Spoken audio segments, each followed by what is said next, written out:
বানালেই মিলবে বাহবা। সুস্বাদু এই কাটলেট খেতে কিন্তু বেজায় খাসা।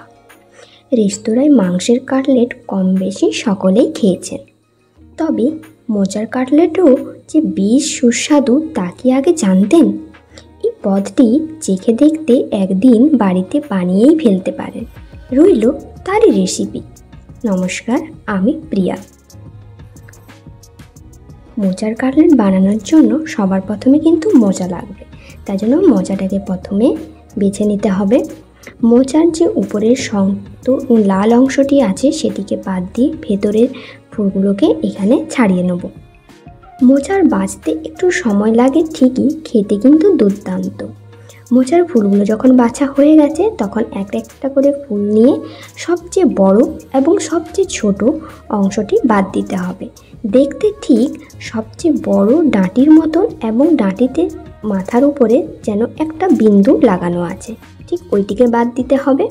আর নিচের অংশটি সাদা এবং দেখতে ফলস নখের মতন, এই দুটো অংশকে বাদ দিয়ে পুরো ফুলগুলোকে বেছে নিতে হবে। এই দুটো অংশ রান্নায় আর ব্যবহার করব না, বাকি ফুলগুলোকে ব্যবহার করব। সেমভাবে সমস্ত ফুলগুলোকে বেছে নিয়ে জল দিয়ে ভালো করে ধুয়ে নিতে হবে এবং সাথে জলটাকে ঝরিয়েও নিতে হবে। এবারে মোচার যে ফুলগুলো সেগুলোকে ছোট ছোট টুকরো করে কেটে নেব। যতটা সম্ভব পারা যায় ছোট করে কেটে নেবে।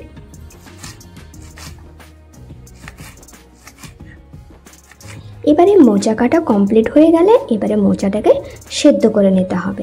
তার জন্য কড়াইয়ের পরিমাণ মতন জল দিয়ে তাতে দিয়ে দেবো পরিমাণ মতন লবণ আর পরিমাণ মতন হলুদ। এবারে ঢাকা দিয়ে আমি জলটাকে ফুটতে দেবো। ঢাকা দিয়ে দিলে জলটা তাড়াতাড়ি ফুটে উঠবে। এবারে জলটা যখন ফুটে গেছে ঢাকাটা খুলে যে আমরা মোচাটা কেটে রেখেছিলাম সেটা দিয়ে ভালো করে হালকা করে নেড়ে নেব, নিয়ে ঢাকা দিয়ে সেদ্ধ করে নেব। আমরা মোচার অন্য কোনো রেসিপি যখন রান্না করি তখন কিন্তু সেদ্ধ করার সময় 90% সেদ্ধ করি। এই মোচার কাটলেটের ক্ষেত্রে কিন্তু আপনাকে পুরোপুরিভাবে সেদ্ধ করে নিতে হবে। এবারে ঢাকাটা তুলে চেক করে নেব সেদ্ধ হয়েছে কিনা। আমার এখানে মোচাটা কিন্তু পুরোপুরিভাবে সেদ্ধ হয়ে গেছে। এক্সট্রা যে জলটা আছে সেটা আমি ছাঁকনির সাহায্যে ছেঁকে নেব। আপনাদের যদি মনে হয় যে মোচাটা এখনও সেদ্ধ হয়নি তাহলে আরও কিছুক্ষণ রেখে সেদ্ধ করে নিতে পারেন। এবারে মোচার পুরটা রেডি করে নেব। তাই জন্য পরিমাণ মতন সর্ষের তেল দিয়ে দিলাম। দিয়ে তেলটা ভালো করে গরম হয়ে যাবার পরে এখানে গোটা জিরা দিলাম। গোটা জিরা থেকে সুন্দর একটা গন্ধ বেরিয়ে আসলে একটা মিডিয়াম সাইজের পেঁয়াজ ছোট করে টুকরো করে কাটা দিয়ে ভালোভাবে ভেজে নেব। এবারে একটা মশলা লাগবে, তো সেটা তৈরি করে নেব। তার জন্য একটা বাটি নিয়ে নিলাম, নিয়ে এখানে আদা রসুনের পেস্ট, কিছুটা হলুদ গুঁড়ো, কিছুটা লঙ্কার গুঁড়ো, ঝালটা আপনারা যেমন খাবেন সেরকম দেবেন, কিছুটা জিরে গুঁড়ো দিলাম, আর দিয়ে দিলাম ম্যাগি মশলা, আর দেবো চিকেন মশলা। চিকেন মশলাটা কোনোরকমভাবে কিন্তু স্কিপ করবেন না। এবারে দিলাম পরিমাণ মতন লবণ, দিয়ে অল্প করে জল দিয়ে ভালোভাবে মিক্স করে সাইডে রেখে দেবো। মশলাটা এতে কি হবে, ফুলে যাবে এবং তেলে দেওয়ার সাথে সাথে পুড়ে যাওয়ার সম্ভাবনাটা থাকবে না। এবারে পেঁয়াজটা ভাজা হয়ে যাবার পরে এখানে কুচিয়ে রাখা কাঁচা লঙ্কা দিলাম, আর যে মশলার পেস্টটা বানিয়ে রেখেছিলাম সেটাও দিয়ে দিলাম। দিয়ে ভালোভাবে কষাতে থাকবো যতক্ষণ না পর্যন্ত মশলা থেকে তেল ছেড়ে দিচ্ছে। এবারে যে মোচাটা সেদ্ধ করে রেখেছিলাম সেটাকে পটেটো মেশারের সাহায্যে একটু ভালো করে মেশ করে নেব, যাতে কাটলেটটা গড়তে সুবিধা হয়। এটা কিন্তু গরম থাকা অবস্থায় কিন্তু এই কাজটা করে নিতে হবে। এবারে যখন মশলা থেকে তেল ছেড়ে দিয়েছে তখন সেদ্ধ করে রাখা মোচাটা দিয়ে মশলার সাথে কষাতে থাকবো, কিন্তু এই সময় গ্যাসের ফ্লেমটা লো টু মিডিয়াম করে দিতে হবে। এবারে যতক্ষণ মোচাটা কষানো হচ্ছে ততক্ষণ একটা সেদ্ধ আলুকে কদ্দুকস করে আমি এখানে ব্যবহার করেছি। আপনারা চাইলে এই ক্ষেত্রে হাতের সাহায্যে ভেঙেও মোচাতে মিশিয়ে দিতে পারেন, তবে এক্ষেত্রে করলে পুরটা একটু সুন্দর হয় এবং কাটলেটটা গড়তে আরও সুবিধা হবে। কয়েকটা ব্রেডের টুকরোকে আমি মিক্সার গ্রাইন্ডারে দিয়ে ব্রেড ক্রাম্ব বানিয়ে নিয়েছি। আপনারা এখানে বিস্কুটের গুঁড়োও ব্যবহার করতে পারবেন।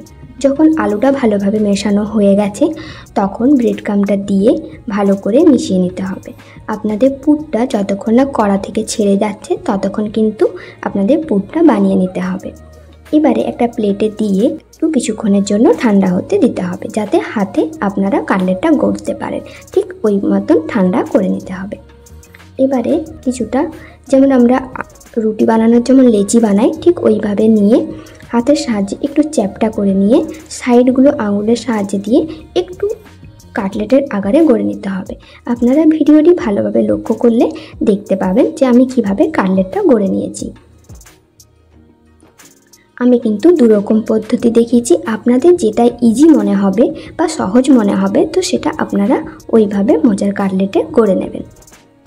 এখানে আমি সমস্ত মোচার কাটলেটগুলোকে সেমভাবে গড়ে নিচ্ছি।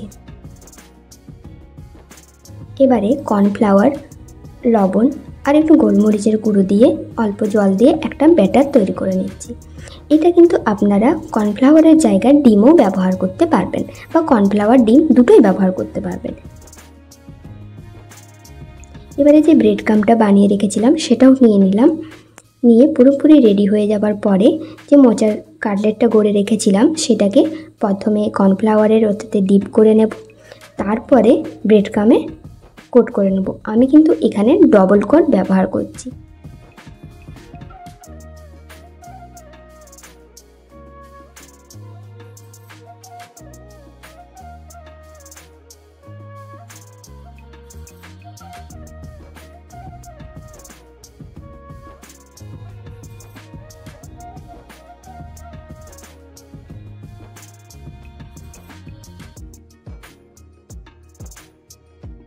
এবারে যখন সমস্ত কাটলেটগুলো প্রথম কোট হয়ে গেছে, এবারে চলে যাব দ্বিতীয় কোটে। সেমভাবে আবার কর্নফ্লাওয়ারের ব্যাটারের মধ্যে ডিপ করে তারপরে আবারও ব্রেড ক্রাম্বে কোট করে নেব। এই ক্ষেত্রে যে কাটলেটটা করার সময় কোনো রকম একটু শেপটা নষ্ট হয়ে যায়, তো সেক্ষেত্রে হাতের সাহায্যে আপনারা ঠিক করে নেবেন।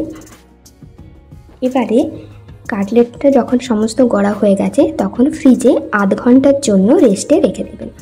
এবারে ফ্রিজ থেকে বার করে আপনারা এয়ারটাইট বক্সের মধ্যে 1 সপ্তাহ স্টোর করে রাখতে পারেন। এবারে আধ ঘন্টা পরে কড়াইয়ে পরিমাণ মতন তেল দিয়ে তেলটাকে হাই ফ্লেমে গরম করে লো টু মিডিয়াম করে দেব। দিয়ে কাটলেটটাকে এবারে তেলের মধ্যে ছেড়ে ভেজে নেব। আপনারা দেখেই বুঝতে পারছেন তেলের টেম্পারেচারটা ঠিক কতটা। জাস্ট উপরে কালার আসা অবধি আপনাকে ভেজে নিতে হবে। এখন কিন্তু বেশি সময় আর লাগবে না, কারণ ভেতরের পুরটা অলরেডি রেডি হয়ে আছে। তাই উপরে কালারটা লালচে চলে আসার অবধি বা গোল্ডেন ব্রাউন চলে আসা অবধি ওয়েট করে নিতে হবে। এবারে সমস্ত কাটলেটগুলোকে ভেজে তুলে নিতে হবে। তৈরি হয়ে গেল মোচার কাটলেট।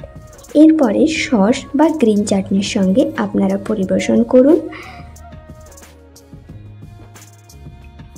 আমার চ্যানেলটিকে সাবস্ক্রাইব করে আমার পাশে থাকবেন। খুব তাড়াতাড়ি দেখা হচ্ছে আরেকটি নতুন রেসিপির সঙ্গে। এতক্ষণ ভিডিওটি দেখার জন্য ধন্যবাদ।